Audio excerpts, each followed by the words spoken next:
Hi, I am Hrithik और स्वागत है आपका इंग्लिश स्पीकर के चैनल में। इस वीडियो में आज बात करने वाले कुछ यूजफुल कॉन्सेप्ट थिंग्स के बारे में जो आपको टेंस सीखने से पहले पता होना चाहिए।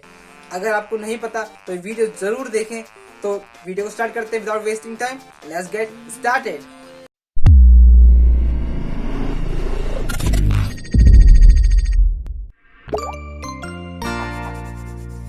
English Speaker, a platform for English learners.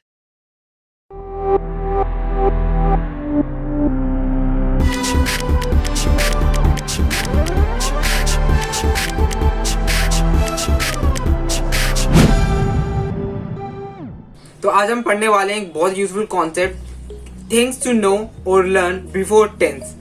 तो टेंस अगर आप सीख रहे हैं या टेंस सीख चुके हैं, ठीक है, तो ये वीडियो यूजफुल होने वाले दोनों के लिए कि क्या ऐसी कुछ चीजें जो टेंस सीखने से पहले हमें आनी चाहिए। अगर टेंस आपने नहीं सीखा तो ये वीडियो तो आपके लिए ही है, डेडिकेटेड। लेकिन अगर आप टेंस सीख चुके हैं, टेंसेस आप पढ़ चुके हैं, फिर उसके बाद ये वीडियो देख रहे हैं, कोई बात नहीं, फिर भी ये आपके लिए यूजफुल होने वाले हैं। क्योंकि बहुत सारे बच्चों को टेंसेस पढ़ने के बाद भी ये कॉन्सेप्ट जो हैं, जो मैं आज इस वीडियो में बताने वाला हूँ आपको, वो क्लियर नहीं रहते हैं, प्रॉपरली नहीं रहते हैं। तो बेसिकली स्टार्ट करते हैं टेंस से, ठीक है। तो जब हम बात कर रहे हैं कि टेंस सीखने से पहले, टेंस पढ़ने से पहले हमें ये चीजें आनी चाहिए, तो पहले तो हम बात करेंगे कि टेंस है क्या। टेंस है, व्हाट इज टेंस। तो देखो, टेंस को हम ज्यादा ब्रीफली डिस्क्राइब ना करते हुए या बहुत ही कॉम्प्लेक्स मेथड में डिस्क्राइब ना करते हुए सिंपली बताऊंगा कि टेंस क्या है। दैट रिफर्स टाइम, काल। इसको हिंदी में क्या बोलते हैं? काल। That refers time.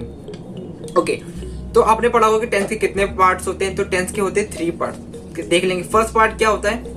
अगर आपको पता है तो आप फटाफट कमेंट बॉक्स में बताते चलिए, ठीक है। तो फर्स्ट पार्ट क्या बोलेंगे?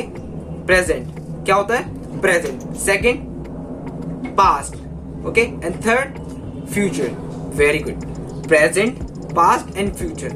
प्रेजेंट अभी का जो टाइम, दैट मीन्स वर्तमान। हिंदी में बोलते हैं वर्तमान। पास्ट को बोलेंगे भूतकाल एंड फ्यूचर को बोलेंगे भविष्यकाल। तो देखो, प्रेजेंट मतलब अभी का टाइम, प्रेजेंट।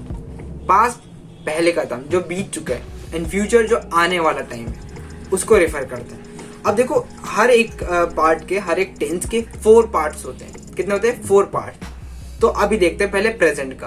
क्या बोल रहा है प्रेजेंट का? क्या है? Present indefinite. मेरा टेंस यहाँ पे नहीं लिखा है, ठीक है। तो present indefinite, present continuous, present perfect and present perfect continuous. Common देखो एक चीज मिल रही है आपको। क्या मिल रहा है? प्रेजेंट। पूरा टैली करोगे तो क्या मिलेगा? Present common. अब कॉमन चीज हम रिमूव कर लेते हैं, हम उसको वहां से हटा देते हैं। तो क्या बचा हमारे पास?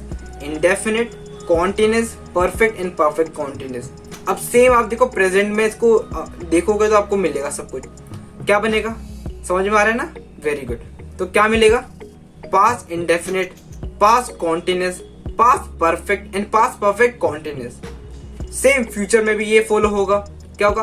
Future indefinite, future continuous, future perfect and future perfect continuous. तो देखो, टोटल क्या है? 12 टेंसेस हमें मिल जाते हैं। एक हमने पढ़ा टेंस। टेंस को 3 कैटेगरी में डिफाइन किया।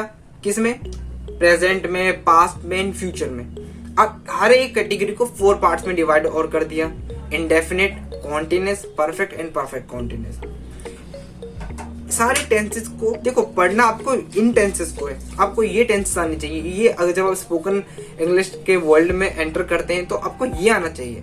जब आप बोल रहे हैं कि मैंने इंग्लिश बोलना सीखना चाहता हूँ, तो आपको इनको बनाना आना चाहिए। टेंस, पास, ये तो कुछ होता नहीं है। बस ये क्या है? ये इसकी रूट्स है। क्या है? एक रूट है टेंस। आप इसको एक ट्री की तरह भी समझ सकते हो कि रूट है टेंस, उसमें से उसने अपने ब्रांचेस निकाले, क्या बना? Present, past and future. फिर उन्होंने अपनी लीव्स निकाली, that is indefinite, continuous, perfect, perfect continuous. Okay, clear हो रहा है सब कुछ? ठीक है। तो ये टेंसेस अभी मैं इस वीडियो में नहीं बताऊंगा आपको। अगर आपको सीखना है, जानना है कि ये टेंसेस क्या होते हैं और इनको कैसे हम बना सकते हैं, इनके सेंटेंसेस हम कैसे बना सकते हैं, कैसे ट्रांसलेट कर सकते हैं, तो डोंट वरी, इनके ऊपर मैंने डेडिकेटेड वीडियोस बना रखी हैं। पूरा आपको लेसन मिल जाएगा। आपको बस इतना करना है कि ऊपर जो प्लेलिस्ट आई बटन में आएंगे उसको क्लिक करके हम जंप कर सकते हैं। अदरवाइज डिस्क्रिप्शन में लिंक है। और कुछ भी नहीं करना तो चैनल पे जाइए, प्लेलिस्ट मिल जाएगी आपको टेंसेस की। वहां आप जाएंगे तो आपको proper day by day like one lesson by lesson आपको सारा मिल जाएगा, then you can follow and learn. तो वहाँ पे आपको प्रेजेंट इंडेफिनिट से फ्यूचर परफेक्ट कॉन्टिन्यूस तक जितने भी टेंसेस होते हैं वो सारे मिल जाएंगे विथ वेरी सिंप्लीफाइड वे। बहुत ही सिंप्लीफाइड वे में मैंने आपको वहाँ पे डिस्क्राइब किया है और वो बहुत ही डेडिकेटेड है वीडियो, ठीक है। प्रॉपर एक वीडियो, एक लेसन, एक टेंसेस को डिस्क्राइब कर रहा है, ठीक है। अब बात करते हैं, और ये तो हमने टेंस के बारे में समझ लिया, लेकिन आपने कहा था कि वीडियो में क्या कहा था स्टार्टिंग में कि कुछ ऐसी चीजें, कुछ ऐसे कॉन्सेप्ट या कुछ ऐसी चीज थिंग्स जो हमें पता होना चाहिए टेंस पढ़ने से पहले। तो टेंस हमने पढ़ लिया, टेंस के बारे में ओवरव्यू पढ़ लिया, ठीक है, कि ये टेंस होता है, कैटेगरी है, ओके फाइन। अब हमें एक ओवरव्यू मिल गई, हमें एक डायरेक्शन मिल गई कि अच्छा हमें ये पढ़ना है लाइक लाइन वाइज, पहले present indefinite continuous perfect perfect फिर पास, फिर सेम हमें एक फॉलो करना है, एक चेन फॉलो करनी है, ठीक है। तो ये हमें एक ओवरव्यू मिल गया। टेंस बेसिकली टेंसेस में क्या कह रहा हूँ कि जो 12 टेंसेस होते हैं उनको सीखने से पहले अब कुछ और भी बात कर लेते हैं। तो आगे देखते हैं, आगे कह रहा है कि 4 बेसिक टर्म्स टू नो। अब कह रहा है 4 बेसिक टर्म्स टू नो, कि क्या ऐसी 4 बेसिक टर्म्स जो हमें आनी चाहिए, जो हमें पता होनी चाहिए। अब वो देखते हैं। तो पहली टर्म बता रहा है कि सब्जेक्ट। ओके, सब्जेक्ट क्या है? तो कह रहा है the person who does action, मतलब जो व्यक्ति काम करता है, जो काम करता है। एक सेंटेंस होता है, उसमें अगर जो भी एक्शन हो रहा है, तो जो एक्शन करता है, जो मीन्स करता, जो एक्शन कर रहा है, उसे हम बोलेंगे सब्जेक्ट। ओके, अब सेकंड टर्म क्या है? तो फर्स्ट टर्म थी, सेकंड टर्म है हमारी हेल्पिंग वर्ब। अच्छा, हेल्पिंग वर्ब क्या है? तो हेल्पिंग वर्ब क्या है देख लेते हैं। The word which helps in the sentence to define its state, मतलब वह शब्द जो वाक्य में उसकी स्थिति को परिभाषित करने में मदद करता है। अब थोड़ा ये कॉम्प्लिकेटेड हिंदी लग रही है, ठीक है, और आपको आसान समझाने की कोशिश करता हूँ कि ऐसे कुछ शब्द जो सेंटेंस में आते हैं और सेंटेंस की स्थिति बताते हैं, उसकी सिचुएशन बताते हैं। जैसे मैं कहूँ कि कोई मैं आपको सेंटेंस बोल रहा हूँ इंग्लिश में, आपको कैसे पता चलेगा कि फ्यूचर में है, पास्ट में है, प्रेजेंट में? उसकी हेल्पिंग वर्ब से, ठीक है। अब हेल्पिंग वर्ब, अब मैंने बोला कि प्रेजेंट, पास्ट एंड फ्यूचर, लेकिन इसमें भी क्या है उसको भी ये शो करता है। तो हेल्पिंग वर्ब इसलिए हम यूज करते हैं। ओके, जैसे अब हिंदी में बोलते हैं कि मैं जा रहा हूं, दैट इज हूं। अब हूं को हम डिस्क्राइब करते हैं, अब इसको ये समझ सकते हैं, ठीक है। जो कंडीशन, जो सिचुएशन बताता है एक सेंटेंस का कि क्या है ये, प्रेजेंट, पास्ट, फ्यूचर में भी क्या, इंडेफिनिट कॉन्टिन्यूअस, परफेक्ट कॉन्टिन्यूअस, ठीक है। तो प्रॉपर ये डेफिनेशन बताता है, प्रॉपर डिफाइन करता है कि कौन सी इसकी स्टेट है। नेक्स्ट, ये सेकंड टर्म थी, थर्ड टर्म देखते हैं, कह रहा है वर्ब। तो देखो वर्ब की डेफिनेशन देख लेते हैं कि वर्ब है क्या। तो कह रहा है कि द एक्शन विच हैपेंस, मतलब जो काम होता है।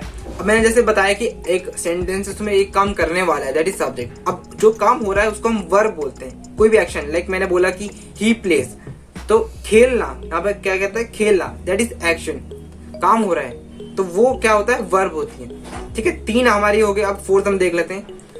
फोर्थ कह रहा है कि ऑब्जेक्ट। अच्छा, ऑब्जेक्ट क्या होता है? देखो, on which the action is done, जिस पर एक्शन होता है, ठीक है, जिस पर काम किया जाता है।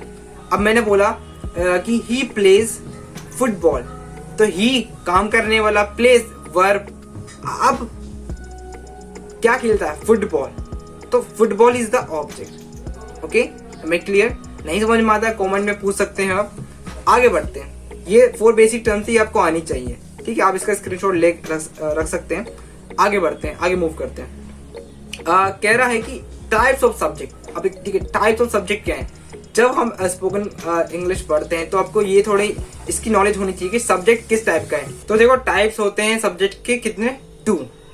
ओके, तो 2 टाइप के सब्जेक्ट्स आप पढ़ोगे, that is singular subject and plural subject. तो 2 टाइप के आपको सब्जेक्ट की कैटेगरी मिलेगी, सिंगुलर एंड प्लूरल। तो देखो, सिंगुलर सब्जेक्ट और प्लूरल सब्जेक्ट में क्या डिफरेंस होता है? सिंगुलर एक व्यक्ति को रिप्रेजेंट करता है, एक पर्टिकुलर यूनिट को रिप्रेजेंट करता है, और प्लूरल एक से ज्यादा को। ओके, तो अभी देख लेंगे कि इनकी जो सब्जेक्ट्स हैं वो क्या क्या है। तो कह रहा है कि सिंगुलर सब्जेक्ट में आ जाते हैं ही, शी, इट और एनी नेम, और प्लूरल में क्या आते हैं? प्लूरल में आते हैं आई, यू, वी, दे। इसको थोड़ा डिस्क्राइब कर, थोड़ा और इसको डिटेल में समझते हैं, ठीक है। अभी हम क्या देख रहे हैं? अभी हमने देखा कि सिंगुलर सब्जेक्ट के कितने पार्ट थे? 2, सिंगुलर एंड प्लूरल। अब सिंगुलर सब्जेक्ट्स क्या क्या है? अभी हमने पढ़ा क्या था, ही था, शी था, इट, एनी नेम। अब ये है क्या, इनका मतलब क्या है? देखो, ही मेल को रिप्रेजेंट करता है, हिंदी में क्या बोलेंगे, वह। शी फीमेल को रिप्रेजेंट करता है ना, तो दैट इज सेम, हिंदी में क्या बोलते हैं, वह, बट मेल ही करेगा, फीमेल को शी करेगा, ये आपको नॉलेज होगी इसी। इट को हम यह, ठीक है, जब हिंदी में हम बोलते हैं यह, तो that means it. Any name, यहाँ पे कोई भी नाम से मतलब है, कुछ लाइक कोई पर्सन का नाम हो सकता है या कोई भी नाउन हो सकती है। ओके, जैसे मैंने अभी लास्ट बताया था कि नाउन, कुछ भी नाउन हो सकता है, कोई भी नाम हो सकता है, राहुल, श्याम, मोनिका, रेणुका, ये एक पर्सन के नाम हो गए। यहाँ पर आप सब्जेक्ट में अगर मैं नाउन की बात कर रहा हूँ तो कोई कलेक्टिव नाउन भी हो सकती है, लाइक कोई कैटेगरी भी हो सकती है, डॉग, कैट, एलिफेंट, या कोई पर्टिकुलर थिंग्स भी हो सकती है, जैसे ताजमहल, लाल किला, ठीक, कुछ भी हो सकता है। यहाँ पर इसको ये रिप्रेजेंट करता है, एनी नेम से मतलब हम ये रिप्रेजेंट कर रहे हैं। ओके, नेक्स्ट देखते हैं, सिंगुलर सब्जेक्ट्स देख लिए। अब प्लूरल सब्जेक्ट्स क्या क्या होते हैं? ओके, प्लूरल सब्जेक्ट्स में आई, यू, वी, दे, ठीक है। अब इनको क्या बोलेंगे? तो आई मतलब मैं, आई किसको रिप्रेजेंट करता है? मैं को। यू तुम या आप, वी हम, और दे वे। समझ में आया? अब देखो, यू का आपको समझ में आएगा, आप और तुम दोनों को रिप्रेजेंट करता है मैं।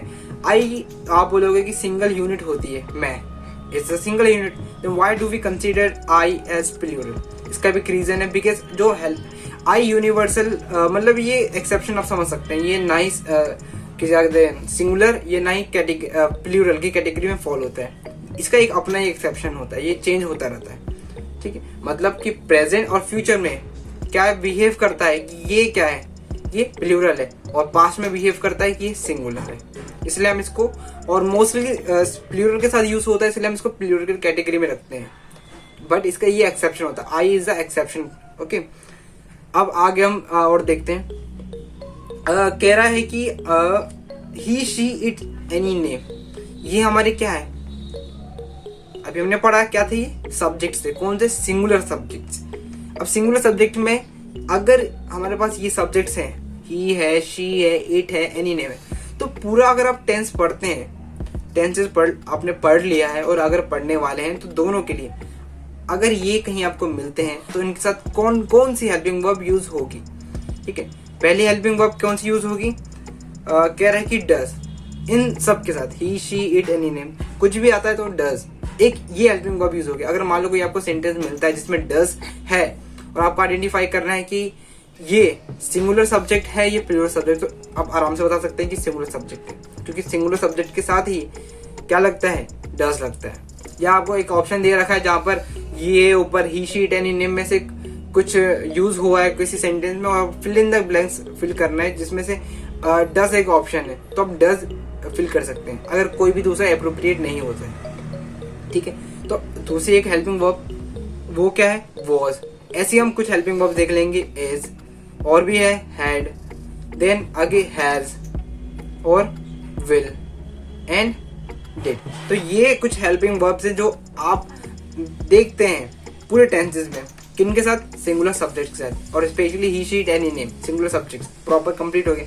आगे हम बढ़ते हैं, तो ऐसी प्लूरल सब्जेक्ट्स होंगी, क्या कौन कौन सी? है यू, वी, दे। आई नहीं लिखा, क्यों? मैंने अभी डिस्कस किया, आई एक्सेप्शन होता है, इसलिए हम यू और वी, दे, इनका कॉमन होता है, इसलिए हम पहले इसको डिस्कस कर रहे थे। तो क्या है देखो, डू, डज था पहले, डू हो गया, वर हो गया, और आर हो गया है, हैड हो गया है, हैव हो गया, विल हो गया एंड डिड हो गया, ठीक है। ये अगर सेम वैसे ही आपको बता रहा हूँ कि यू, वी, दे के साथ पूरे टेंसेस में ऐसी ही हेल्पिंग वर्ब्स होंगी। अगर इनका कॉम्बिनेशन है फिर भी इन्हीं से स्टार्ट होगी, जैसे मैंने बोला विल हैव, तो विल किसके साथ लग रहा है? यू, वी, दी के साथ। ओके, इनके साथ भी लग रहा था, किनके साथ? ही, शी, इट, एनी नेम, पढ़ा था ना अभी, ही, शी, इट। तो अगर विल हैव है, ये विल हैव बीन है, तो तब भी इनकी कैटेगरी में फॉल होगा। और जैसे मैंने बोला हैज है, अगर हैज बीन आ गया तो ये हैज के साथ लग रहा था, सिंगुलर सब्जेक्ट के साथ, ही, शी, इट, एनी नेम, तो हैज बीन भी उन्हीं के साथ लगेगा। तो ठीक है, तो आप इसको डिफाइन कर पाएंगे, इसको रिकॉग्नाइज कर पाएंगे कि कौन सा किसके साथ हेल्पिंग वर्ब यूज होगा। अब बात करते हैं हमारे एक्सेप्शन सब्जेक्ट की। क्या एक्सेप्शन सब्जेक्ट है हमारा? एक्सेप्शन सब्जेक्ट है हमारा आई। आई के साथ क्या क्या यूज होगा? तो बेसिकली ये प्लूरल की तरह फॉर्म करता है, लेकिन पास्ट में किसी तरह फॉर्म करता है, किसी तरह रिएक्ट करता है सिंगुलर सब्जेक्ट की तरह। तो देखो इसमें आप नोटिस कर रहे होंगे कि कुछ कैसी हैं, कुछ हेल्पिंग वर्ब जो हैं वो सिंगुलर की हैं और कुछ प्लूरल की हैं। जैसे आपने देखा डू किसकी है? सिंगुलर की। सॉरी, डू है प्लूरल की एंड वॉज है सिंगुलर की, और एम एक अलग हमारी कैटेगरी होती है आई के लिए। तो कुछ हेल्पिंग वर्ब प्लूरल की और कुछ सिंगुलर की, इसलिए ये एक्सेप्शनल होता है, ये एक्सेप्शनल केस होता है, एक्सेप्शन होता है। फाइन, आगे मूव करते। होप आपको समझ में आया होगा कि कौन सी वर्ब किसके साथ यूज होंगी प्रॉपर पूरे टेंसेस में, और जो टर्म्स हमने डिस्कस करी पहले वो भी आपको समझ में आ गया होगा। आगे मूव करते हैं, देखते हैं कि एक चार्ट हम देखते हैं। अभी हमने सब्जेक्ट पढ़ा, हेल्पिंग वर्ब पढ़ा, वर्ब पढ़ा और ऑब्जेक्ट, फिर हमने उसके कुछ डिस्क्राइब करे। सब्जेक्ट हमने अभी ये पढ़े, subject I, you, we, they, he, she पढ़ा। इट, एनी, नेम को अभी हम लेटर डिस्कस करेंगे। ये इसके क्यों नहीं लिखा गया इसको देखो, एक चार्ट हम यहाँ पे दिखा रहे। ये इनका मतलब ये था, सब्जेक्ट है I, you, we, they, he, she, इनके ये है मैं, आप, हम, वे, वह। ठीक है, अब इसका पॉसेसिव अगर होगा, अभी पॉसेसिव क्या है तो देखो चार्ट देखोगे आप, पूरे चार्ट। अब क्या है कि आई का क्या बन जाएगा? माई। तो मैं पहले पूरा इसको आपको शो कर देता हूँ ताकि समझ जाओ अब ऑब्जेक्ट क्या होगा। तो एक सेंटेंस में सब्जेक्ट, पॉजिटिव और ऑब्जेक्ट। अपने पॉजिटिव टर्म इसलिए यूज नहीं करी सेंटेंस में कि हमेशा इसको अब एक जैसे सेंटेंस है आपका, एग्जाम्पल आप समझो कि मैंने बोला I lost my pen, then I is a subject and my is a possessive of I. तो देखो अगर सब्जेक्ट है, जैसे इसको आप अगर वर्ड मीनिंग की तरह भी समझोगे तब भी ये इजी रहेगा आपके लिए। जैसे मैंने बोला मैं, तो आई आएगा, और मेरा है तो माई आएगा, और मुझे है तो मी आएगा। ठीक है, जो यहाँ पर लिखा गया है अगर आप उन्हीं को एकदम एग्जैक्टली फॉलो करके यूज कर दें तो तब भी आपका ठीक है। लेकिन अगर इनके पीछे जो इसका रीजन है वो समझते हैं, आई इज अ सब्जेक्ट। जब पॉजिटिव हम इसके बात करेंगे, जब अपने पास कुछ होने की बात करते हैं या अपनापन शो होता है तब उसको पॉजिटिव कहते हैं। ओनरशिप जहाँ पे शो होती है तो उनके लिए ये शब्द है, इनके लिए ये वर्ड्स हैं। आई है तो उसका माई बनेगा, और अगर ऑब्जेक्ट की बात कर रहे हैं that is me, than me बन जाएगा। जैसे मैंने बोला उसने मुझे बुलाया, he called me, he called me. तो अगर आई को, मैं को ऑब्जेक्ट में यूज करेंगे तो वो बन जाएगा मी। तो यहाँ पे कुछ सब्जेक्ट्स हैं और यहाँ पर क्या है? Positive and object. आई देखो मैं पढ़ के सुना देता हूँ, आई, माई, मी। पहले मैं सब्जेक्ट बोलूंगा, पॉजिटिव बोलूंगा, देन ऑब्जेक्ट बोलूंगा। तो I, my, me, you, your, you, we, are, us, they, their, them, he, his, him, she, her, her. तो जो शी का होता है उसमें भी पॉजिटिव हर होता है, ऑब्जेक्ट भी हर होता है। ठीक है, तो आपको ध्यान से यूज करना। लेकिन जब हम मेल की बात करते हैं ही की, तो उसमें चेंज होता है, ही, हिज, हिम। ओके, तो ये था कॉन्सेप्ट जो आपको आना चाहिए टेंस सीखने से पहले। जब आप टेंस सीखते हैं, जब इंग्लिश सीख रहे होते हैं, तो आपको ये कॉन्सेप्ट क्लियर होने चाहिए ताकि आप अच्छे से टेंसेस को समझ पाएं और अच्छे से अपने सेंटेंस को फॉर्म कर पाए। अदरवाइज ये प्रॉब्लम आपको आएगी और ये क्लियर नहीं होगा आपका कॉन्सेप्ट, तो जब आप बोलते हैं या कुछ सेंटेंस लिखते हैं तो ये आपको प्रॉब्लम आ सकती है कि कहाँ पर क्या चीज यूज होनी चाहिए, कौन सा सेंटेंस करेक्ट है या इनकरेक्ट है। तो ये जजमेंट आपको कब आएगी? जब ये आपको कॉन्सेप्ट क्लियर रहेंगे। Hope this video has helped you a lot. अब आपको एक काम करना है कि वीडियो को लाइक करना है, शेयर करें अपने फैमिली फ्रेंड के साथ, और चैनल को सब्सक्राइब कर लेना अगर अभी तक आपने चैनल सब्सक्राइब नहीं किया।